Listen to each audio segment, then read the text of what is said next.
Yeah.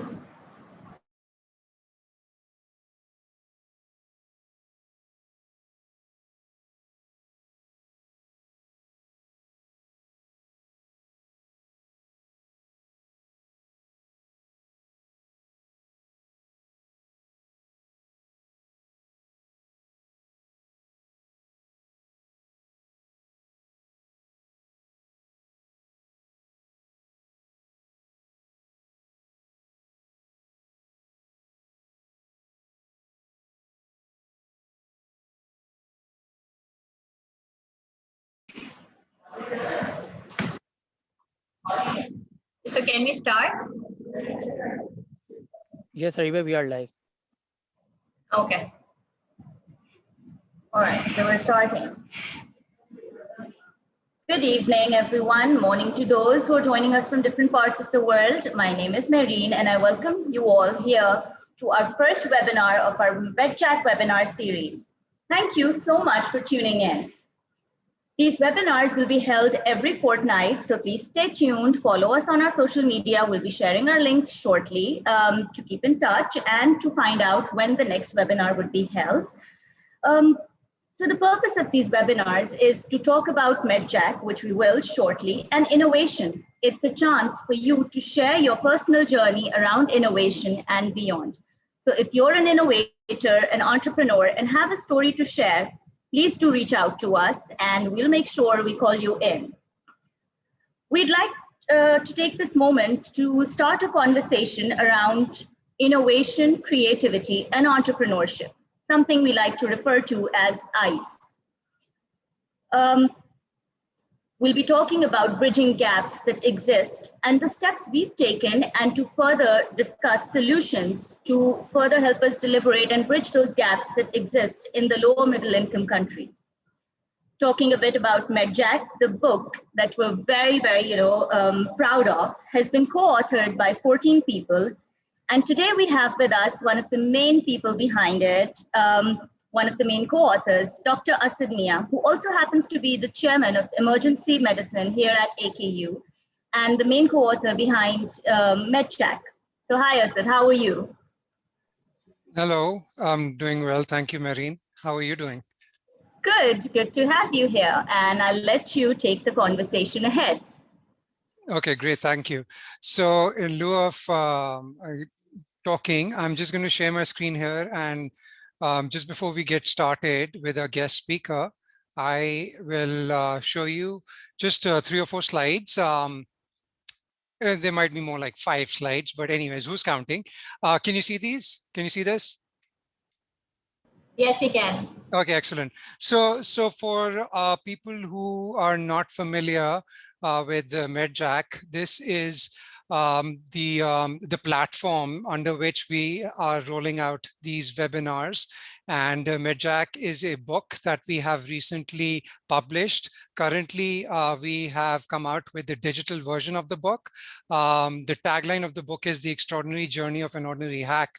And very briefly, because it's not meant to kind of my part is not meant to delve into the whole book really, but just to kind of quickly get you to hear from a guest speaker. But MEDJACK is about hacking healthcare and other problems to create low-cost sustainable solutions. And through various initiatives at AKU and outside of AKU that we've been delving into over the past several years, 5 or 6 years, we've curated our findings, our learnings, our lessons from innovation, creativity, and entrepreneurship. And it's not just relevant or specific to healthcare. It goes past health and disease towards human development, and looking at human beings more holistically and looking at our environment or our communities and populations and humanities and social sciences as well. So we start delving into some of those other topics as well. And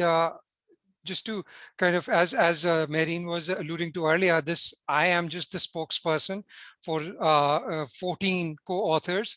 I have edited the book, so I'm the main editor. I'm also one of the co-authors, and this group of co-authors represents various disciplines. It's not just medicine, as most people assume. It also includes nursing. It includes biomedical engineering, pharmacy, occupational therapy, IT, um, business, and entrepreneurship, and so on, public health as well.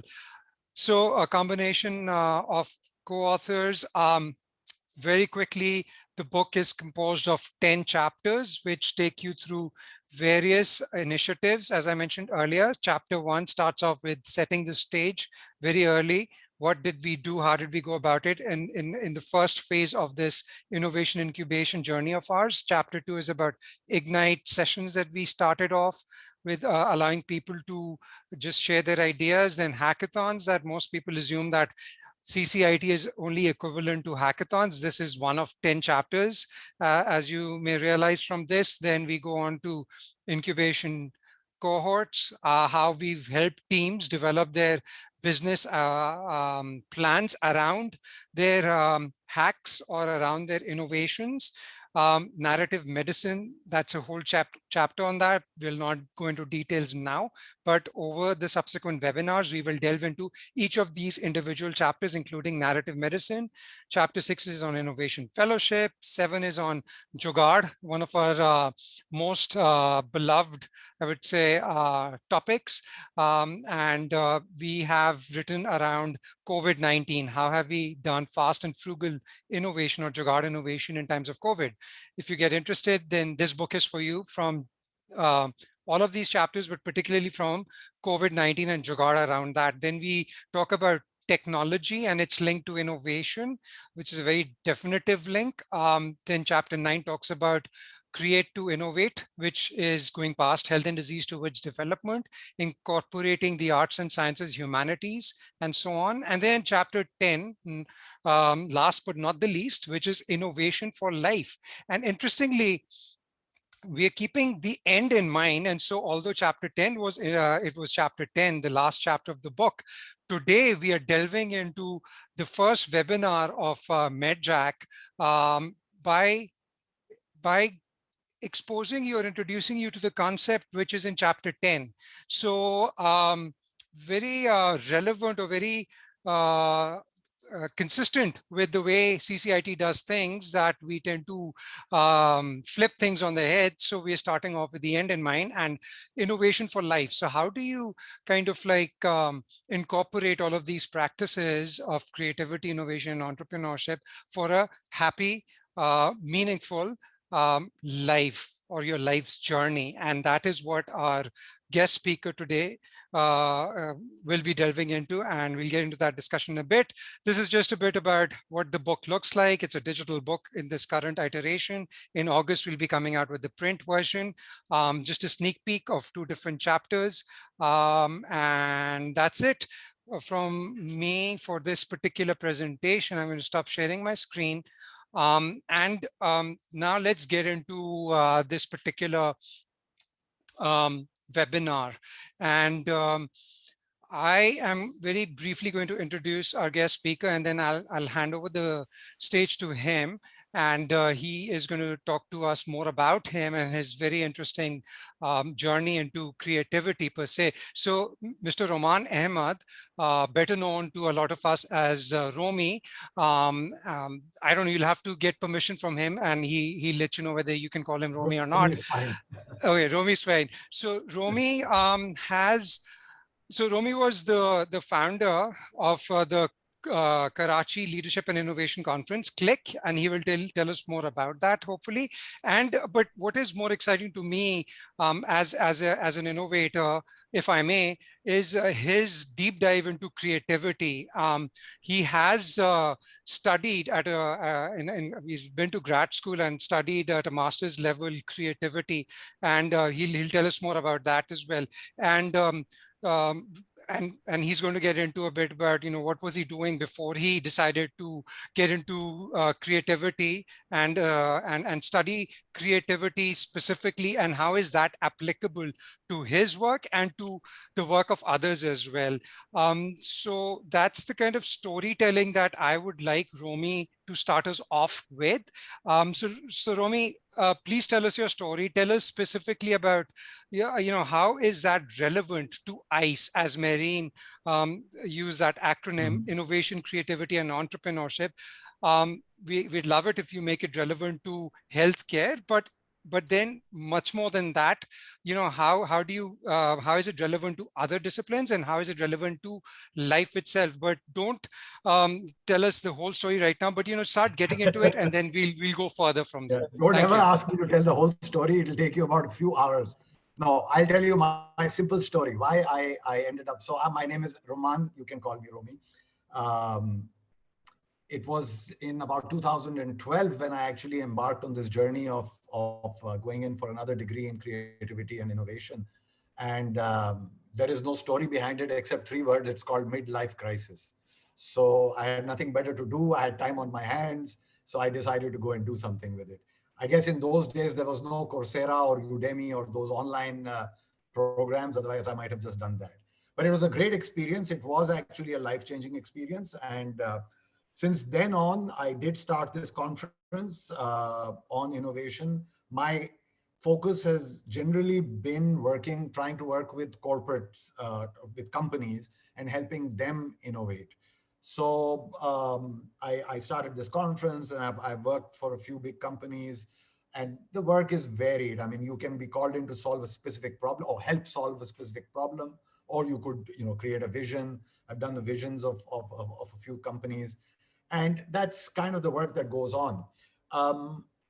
The one common thing is that it never stops. So it's if you were to if I were to plug a book that I've read, it's called Finite and Infinite Games.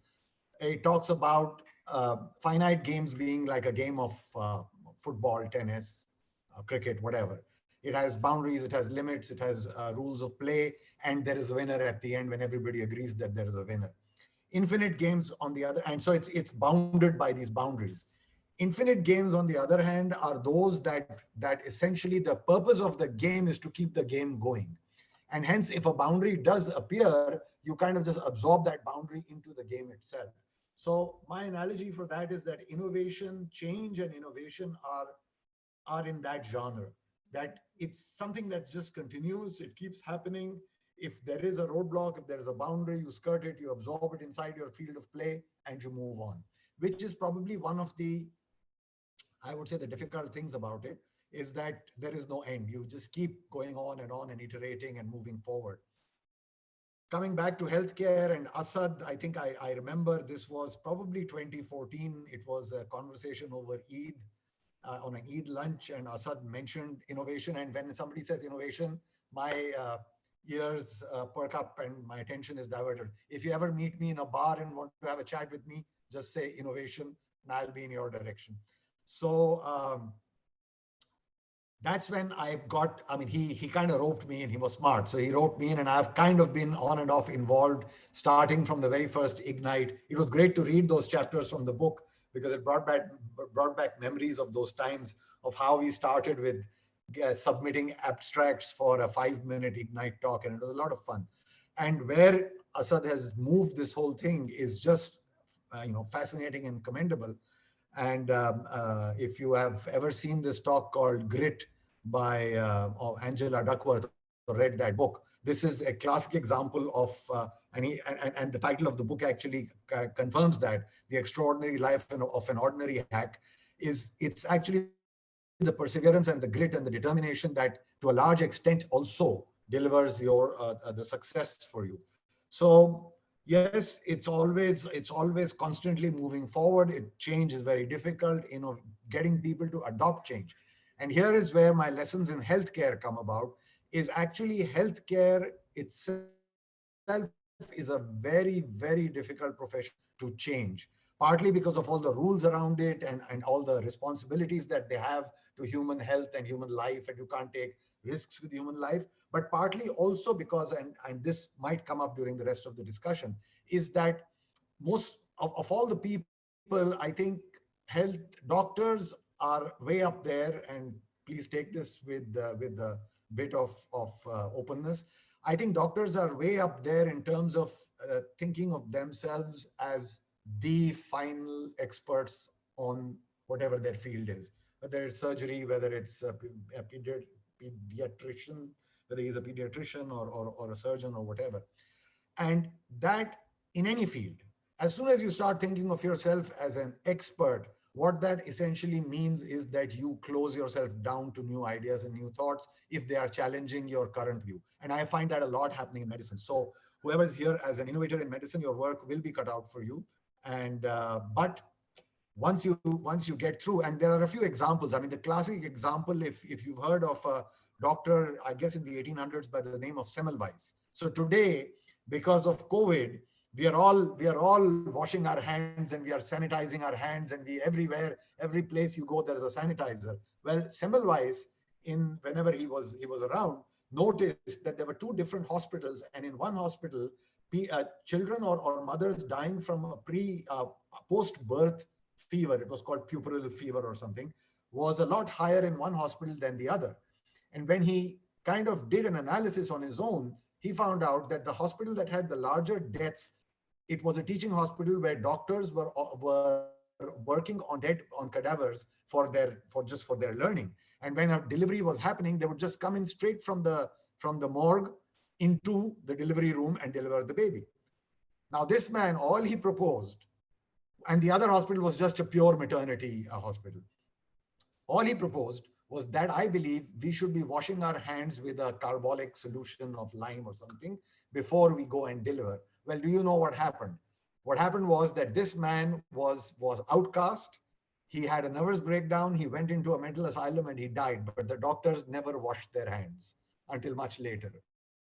So that's the kind of challenges that one would face in trying to change established culture in any organization.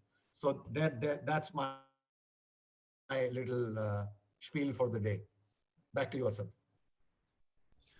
Okay, so that was great, right? So what I think some of the things that I would like to recap is that you mentioned grit, you mentioned iterations, you mentioned that it's an ongoing process. It doesn't really end. You keep iterating, prototyping, testing, yourself, even if I may, right? You're putting yourself out there, and then more recently when you started talking about medicine itself, and what things might have been said before, and doctors particularly assuming that because they're the ultimate, or they're the experts, quote unquote, you start you put yourself in a bad spot, because then you assume that you know it all, and so room for creativity and innovation, I think then you're inhibiting that, because of that assumption that you're the expert. So I'm just reiterating that. Thank you. Those are very important messages. Okay, so let's get into chapter 10. Okay, and somebody who doesn't really know about the book can say, oh, what's this chapter 10? Is this some legal thing? let's invoke chapter 10. Bankruptcy. So chapter 10 of the book, or the last chapter of the book, talks about innovation for life. And while I was thinking about it or writing it, what I had in mind was this essay that I had written about happiness, and that was 2 years or probably a year prior to us even thinking about writing this book. And so I had delved into happiness. And why was I delving into happiness? I don't know. I mean, it's something that I guess I've gone back and forth with, whether happiness is important.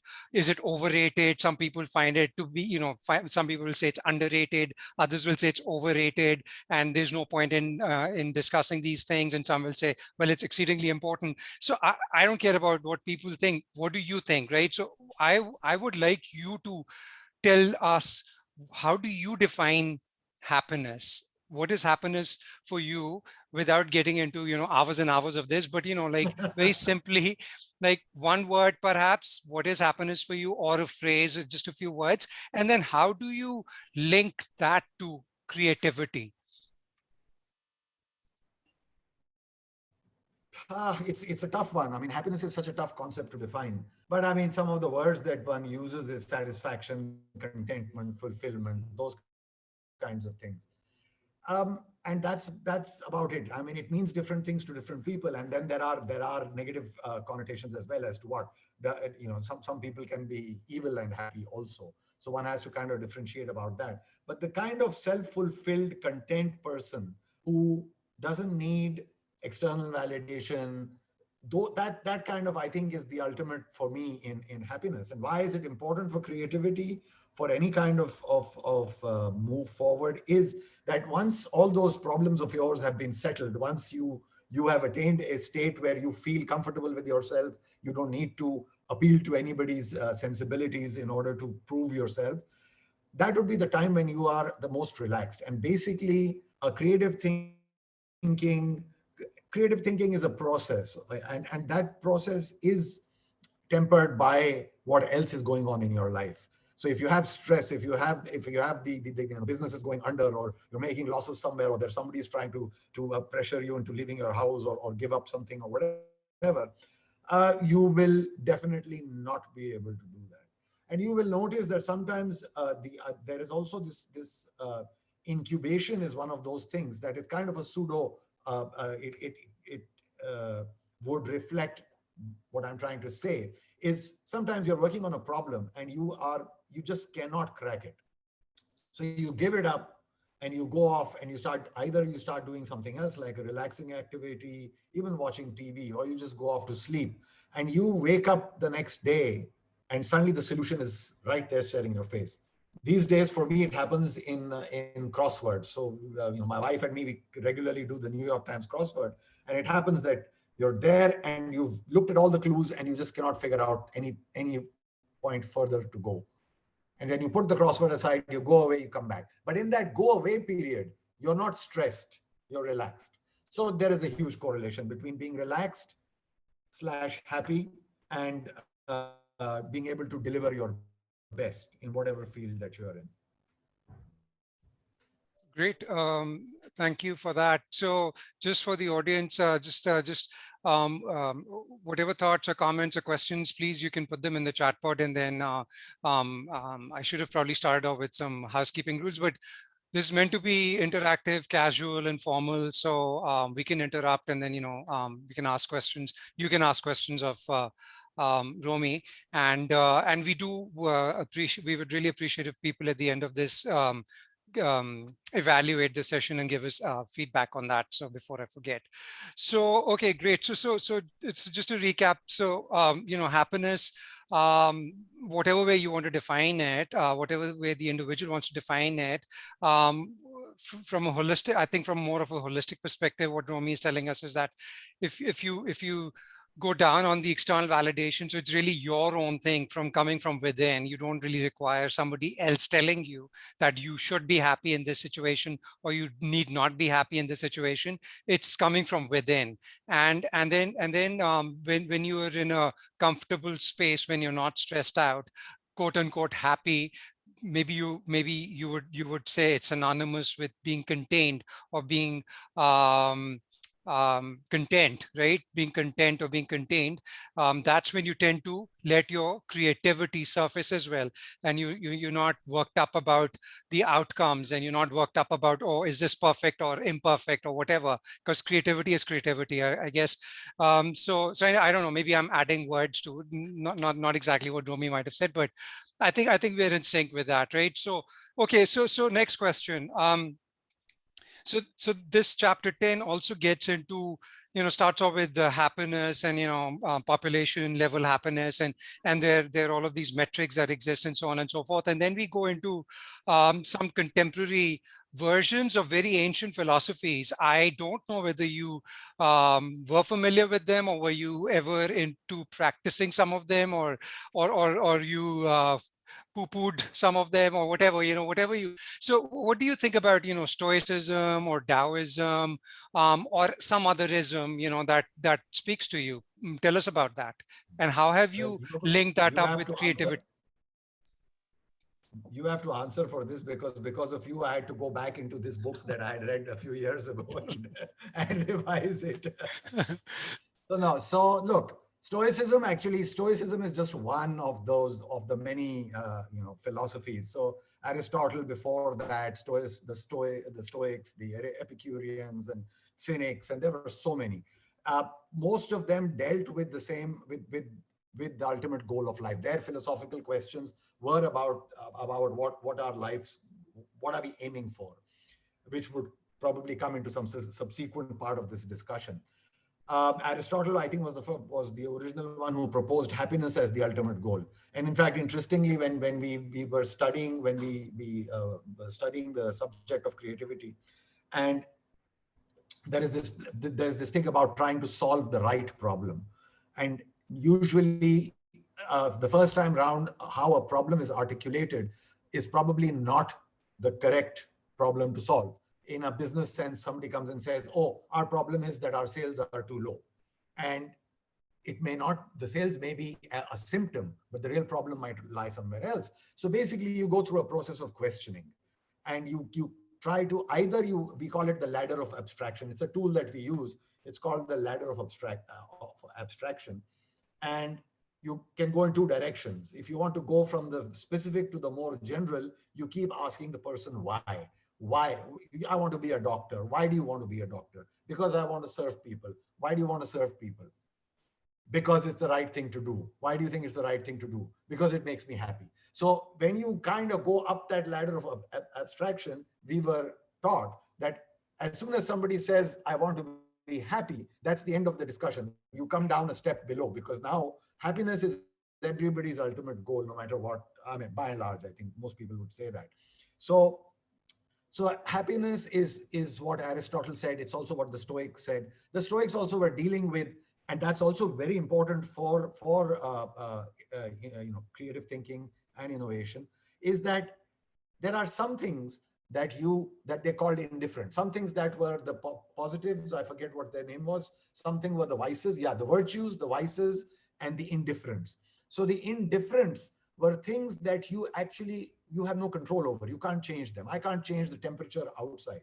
So I should stop worrying about the environment in that sense. That, look, the temperature will be 30 degrees, 40 degrees, whatever it will be, it will be. What I have control over is my skill, my effort, my knowledge, the gaining of knowledge, and so on and so forth. Now that becomes important for this kind of activity, because when you are tackling a problem, and you're always trying to solve some problem or the other, one has to understand that, yes, there are certain things that you can't control. So you work on those that you can control, and work on eliminating those that are the vices or the negative things in there.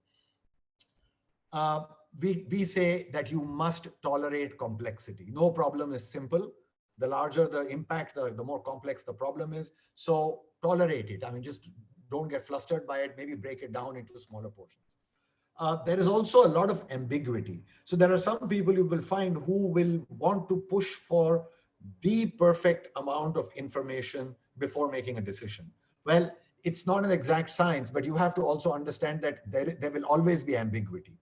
And hence, you have to find that balance between too much information and too little information, and pull a go switch, when you have just the right amount of information. Probably comes with experience. So again, that's kind of a stoic attitude to have, is doing what's in your control. And then of course there are other things like, so I kind of developed an acronym called CAN DO. So C stands for complexity, A stands for ambiguity. These are the two I've already mentioned. The third one is, of course, seeking novelty. So you deliberately go and seek novel solutions. And sometimes when you're trying to be creative, being absurd is actually very helpful.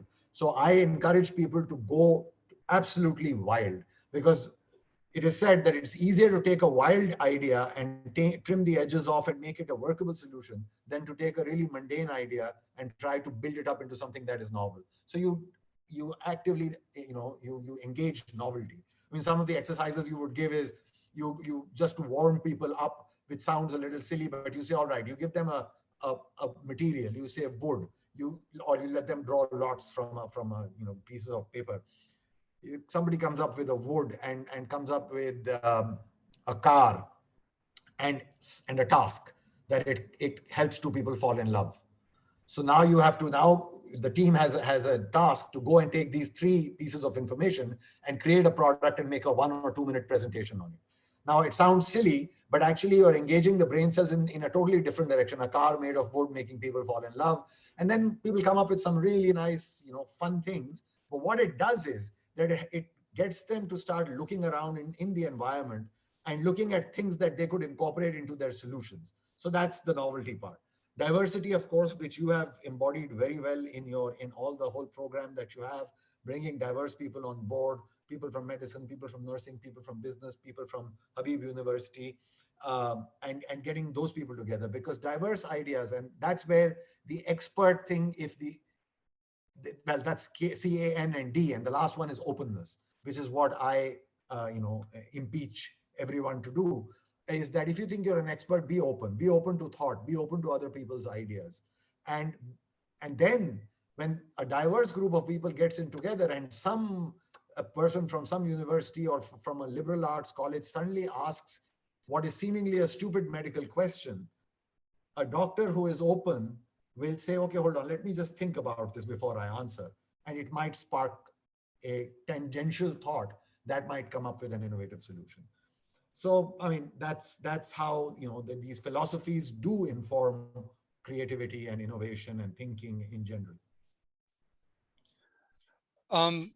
Thank you. That was really nice, because when I first thought about the initial thoughts about putting together a chapter like that, I had no idea whether one could connect contemporary versions of Taoism and Stoicism, or Sufism, even for that matter, and both Eastern and Western philosophies.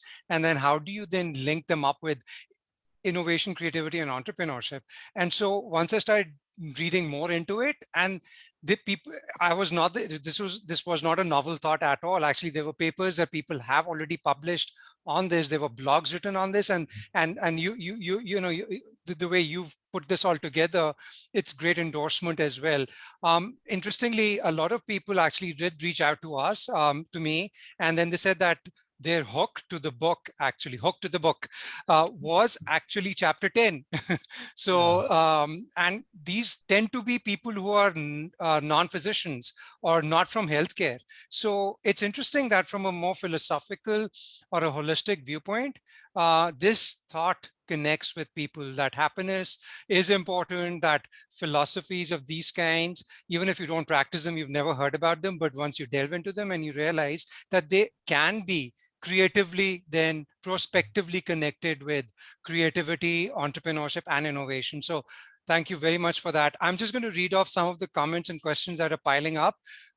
So Robert Sweet is saying, this is a comment, the criticality of humility and self-reliance. Super points. Mariam Siddiqui, that there's a question, what's more important, ideation versus execution in terms of creativity? So, yeah, so do you want to answer this now? I think I should. It's okay, go ahead. Question. So, yeah. So I'm glad you put this up, because that you are talking about 2 parts of the process. So it's not about one being more important than the other. There are actually four parts four broad parts of a problem solving process. And actually, if I were to ask you, how do you go about solving a problem, whether you have studied creativity or not, by and large, you're going to say, I'm going to gather information around the problem. I'm going to figure out what the real problem is. I'm going to try to generate a few points around how I can solve this problem. What are the ideas, which comes to ideation. And then there is a step in between, which a lot of us miss out.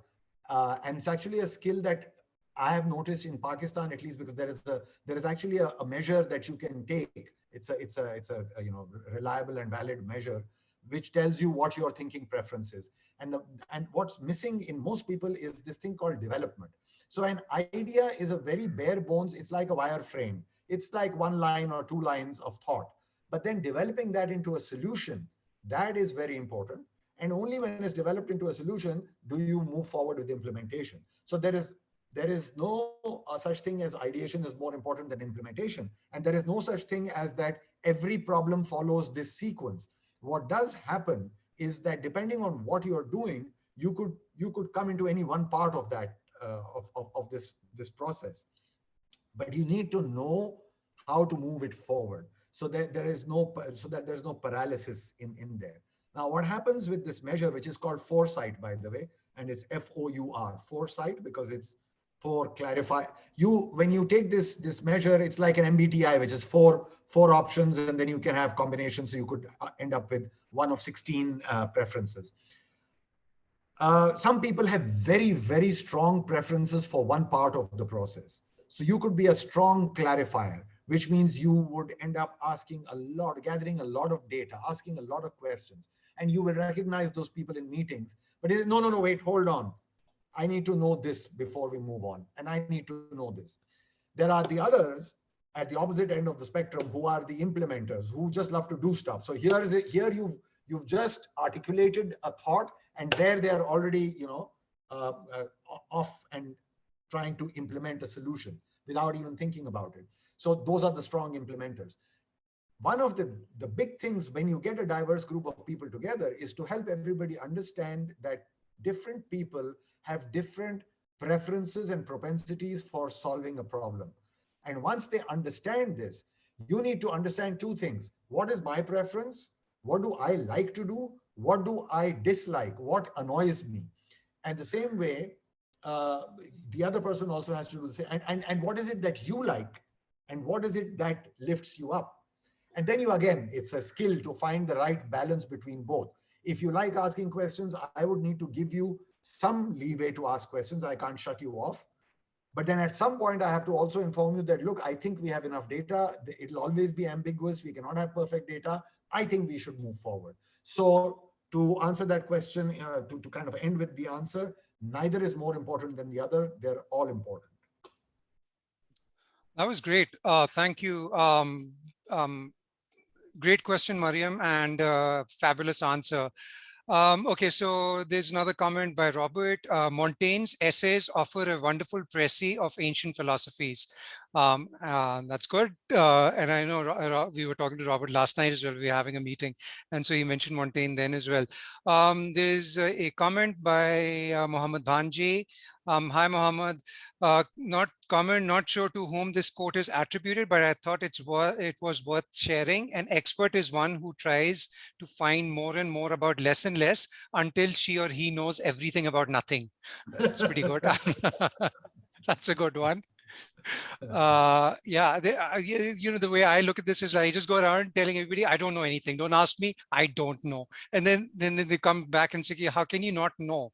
As this, so you chair and this, and I'm like, well, that doesn't mean that I know everything. I know nothing. Okay, there's a question. Arfa is asking, how much, in your opinion, does intuition play a role in guiding us towards creativity and happiness in an intellectual gathering? How easy or difficult is it to justify it? That's a tough one. Okay, so yeah, that's a question for a therapist.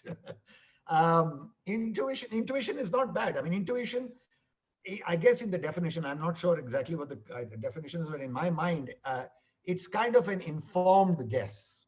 That's what intuition would probably mean. And it's true that some people do have this ability to actually, frankly, I don't call it intuition, but that's one of the things that I do. I kind of make a broad statement or a judgmental statement about some certain things, not everything, early on if I feel very strongly about it. It turns out in most cases that was correct. Of course, you have to go through I should be also going through a process. Lots of people do that.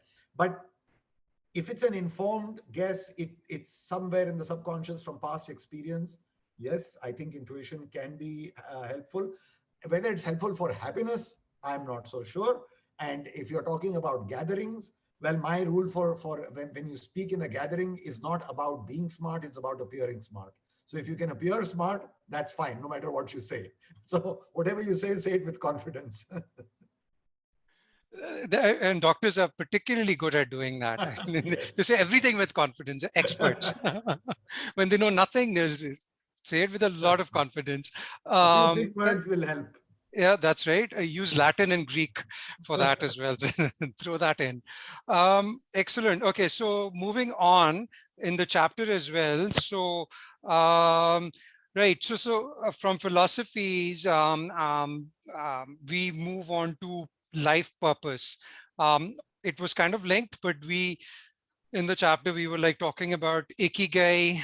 That's a Japanese concept, and then life purpose, kind of linked to that. I think it's just another facet of ikigai, perhaps, or vice versa.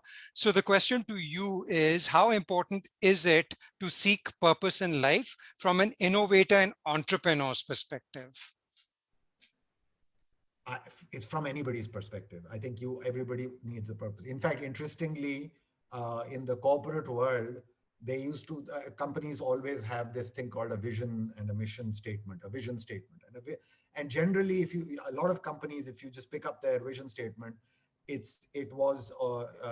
is, to be the leading manufacturer of blah blah blah, to be the global leader in fala fala fala, to be the best, and to be the problem with that, and I come back to the first thing that I said initially, was about the concept of finite and infinite games.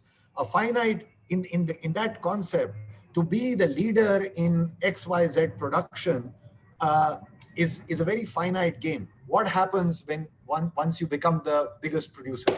Nothing. You might lose that the next year. Next year you may be the second biggest. And so what's happening in the corporate world as well is companies are replacing their visions with what they call purpose statements. So the purpose statement, I think the first example that at least I was part of was a vision for Engro fertilizer that we developed. And that was about it changed away from becoming the leading manufacturer of fertilizers or pesticide or distributor of pesticides and so on and so forth, into it was transferred into becoming a we are passionate about transforming the agricultural landscape.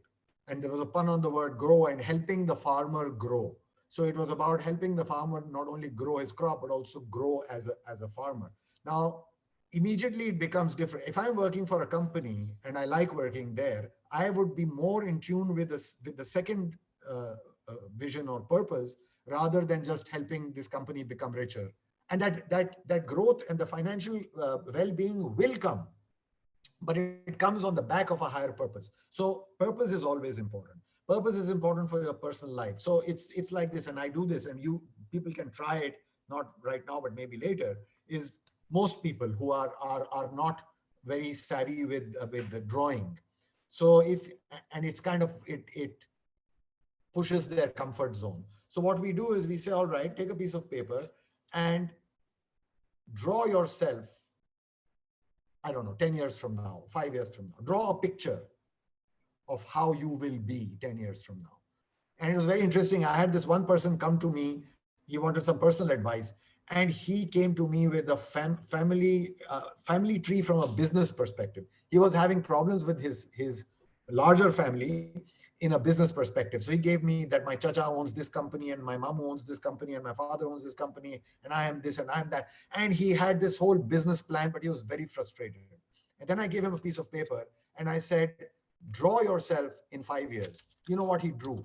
He drew 2 kids and a man. He was divorced and he had 2 children. He drew 2 kids and with smiles on their faces and him holding their hands. And he said, in 5 years, what I want to see is my children happy. So I said, then where is all this business about the business, and you will do this and I will fight with them for the wealth? I said, your whole purpose in life is very different. It's a more noble purpose than just fighting for companies. And I don't know whether it made sense to him or not, but that's what happens when you kind of think a little bit further ahead from just money and wealth.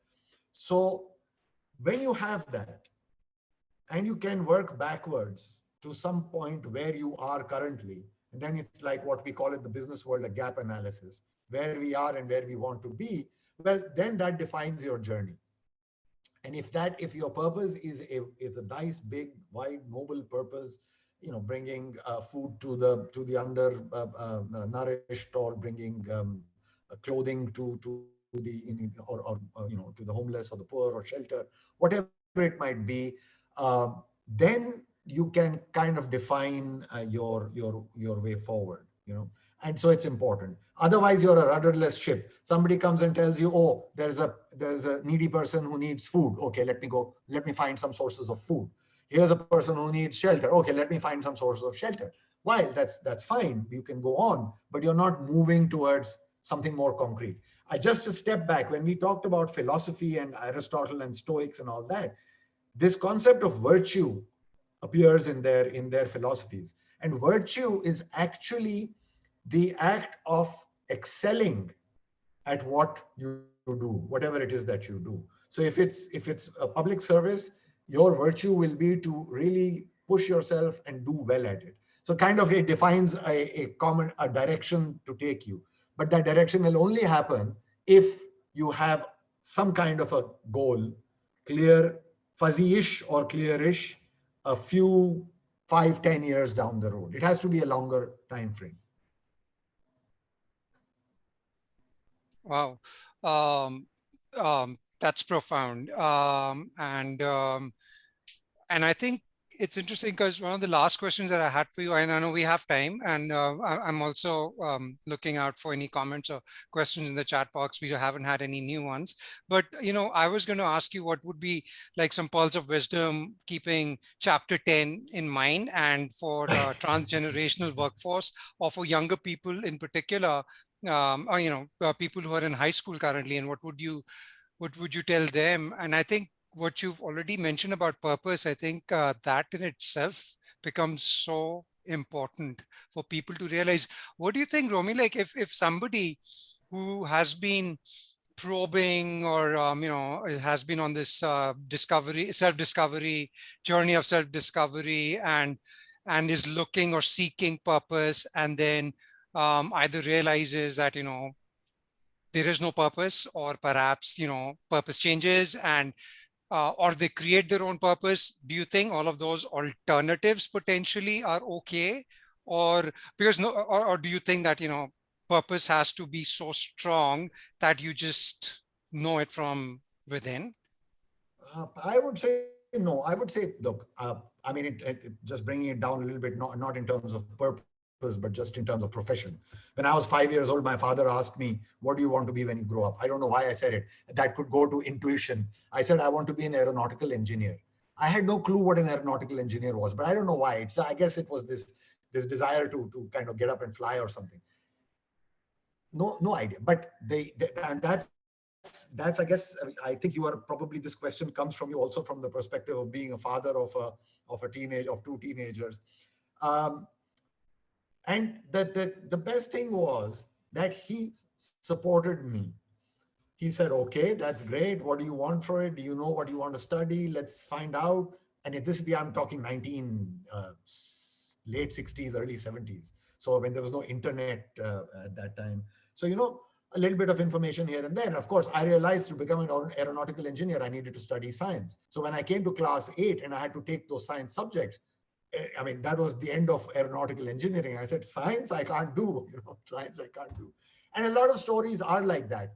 And then I said, okay, now, there are some people whose quotes are that, look, you want to make life as easy as you want for yourself. So I said, okay, what's the easiest subject to study? Somebody said commerce. I said, okay, that's what I want to do. So that's how I kind of, chose a career.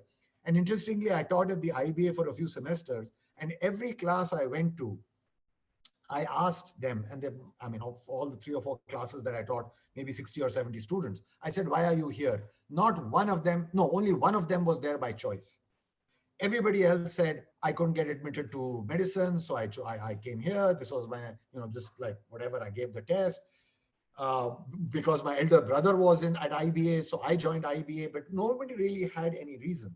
So it's sad, but it happens. So there's nothing really wrong with it, as long as at some point in time, the story of the gentleman, common gentleman we know, whose parents forced him to become a doctor, and he got his MBBS degree, went and handed it to them and said he wanted to go into hotel management. And he went and handed over his degree to them and said, here's your MBBS degree. Now I'm going into hotel management. So culturally, we also kind of face these challenges with the culture that we live in.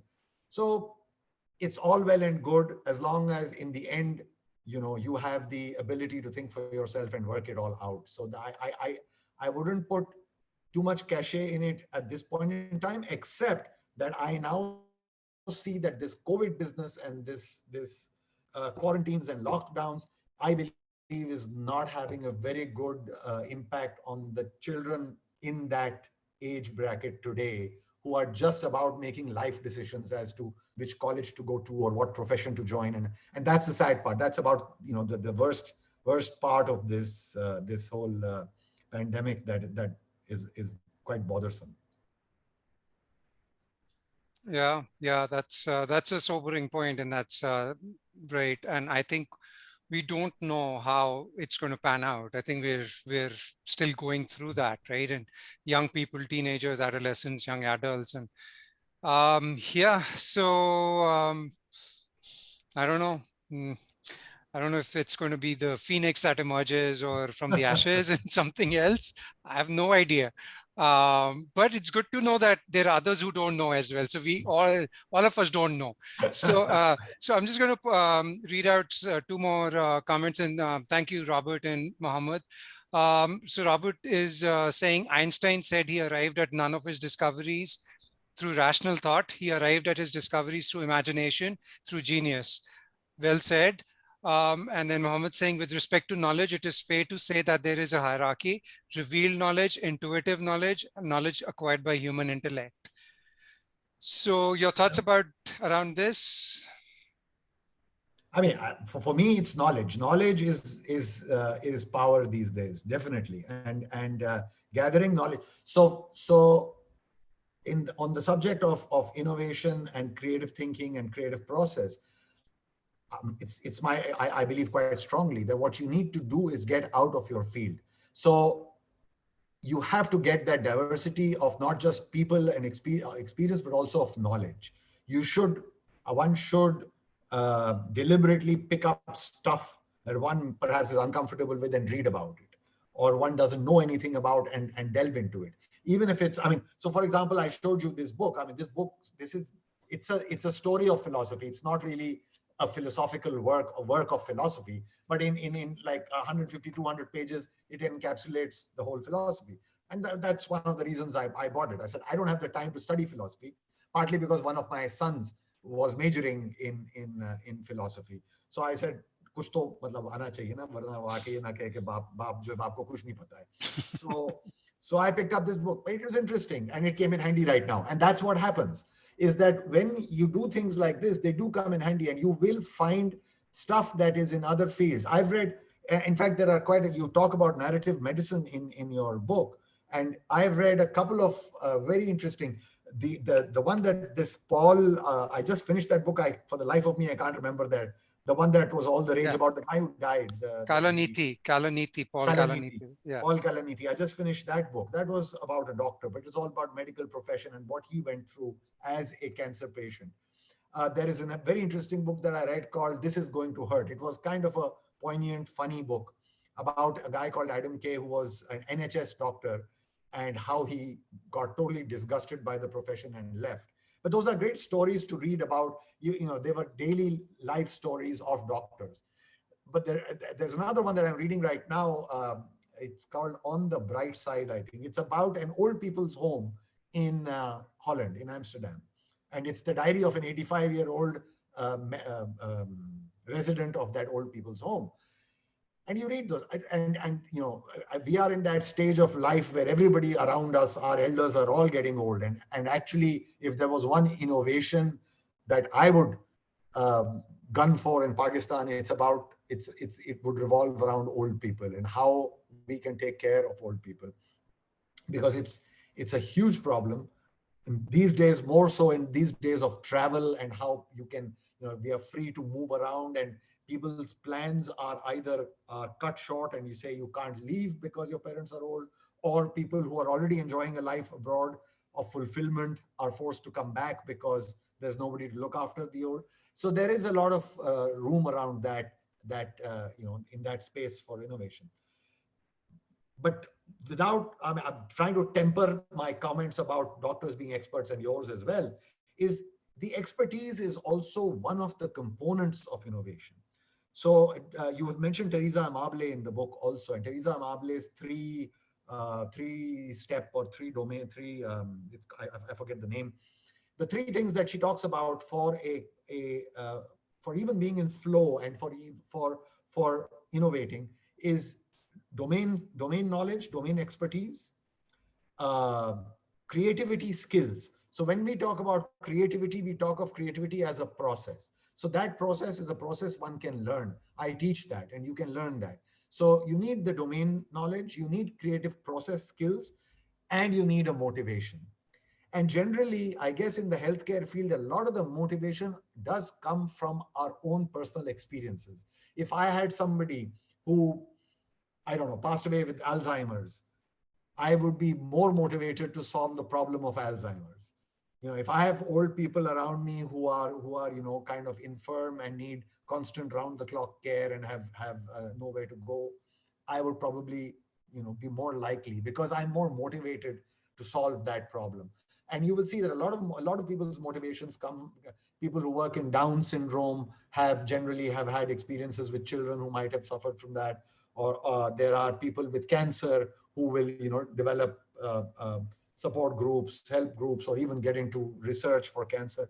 So personal experiences do, and those tend to then, if they are combined with domain knowledge or combined with somebody who has the knowledge, then it suddenly becomes a great team. Also, it can be in one person, but you can assemble a team of people motivated to solve the problem and people with some of the expertise who are, but very importantly, who are open to new thought and new experiences, who don't say that this is the only way that this problem can be solved, but who say, yes, okay, bring me some ideas, let's experiment.